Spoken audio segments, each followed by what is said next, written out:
is we need to take care of those men and women who strapped on a uniform with that American flag patch on their shoulder, and they stood to face harm. They went into harm's way. They signed a check that included up to their own lives.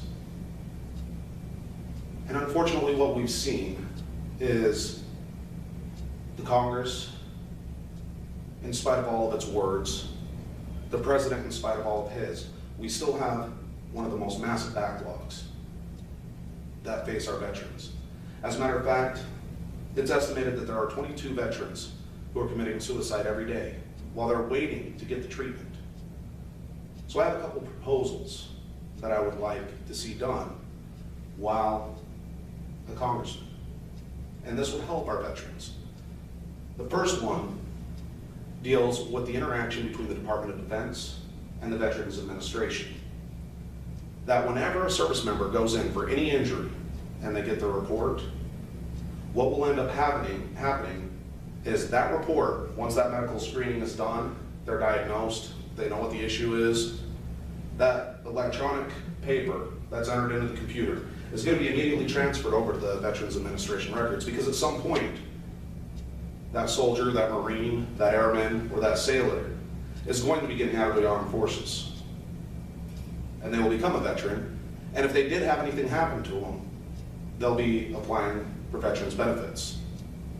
Now this helps streamline the process because the VA already has those records. There's no middleman handling the records. The physical hard copy of the records is still going to go through the normal process. But because there is that electronic format that's immediately submitted, it would make it so that those veterans, when they send in their claims, the evidence is already there. Now, there's another solution that I have. There are two very common injuries that are coming out from Iraq and Afghanistan.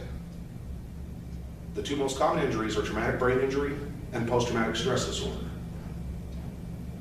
I actually suffer from both myself.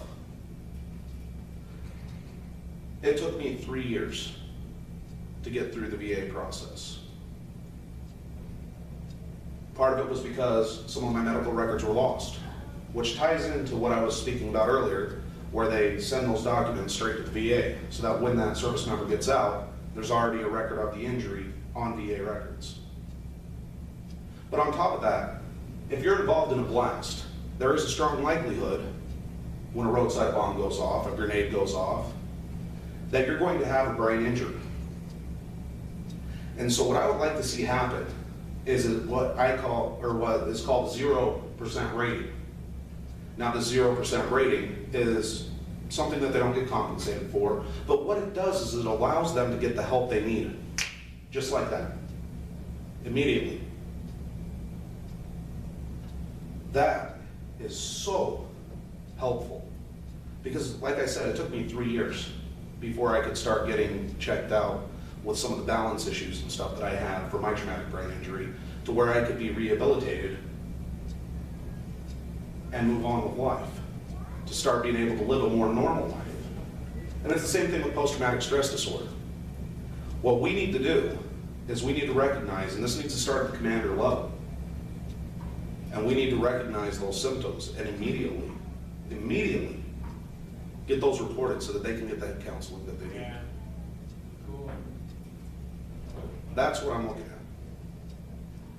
Now, lastly, there is one other thing that I feel would help our veterans a lot.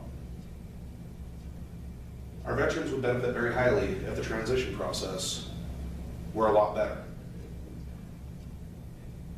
helping them get the jobs and the training and the resume building that they need, and then offering them counseling services throughout their transitioning time to become functioning civilians again.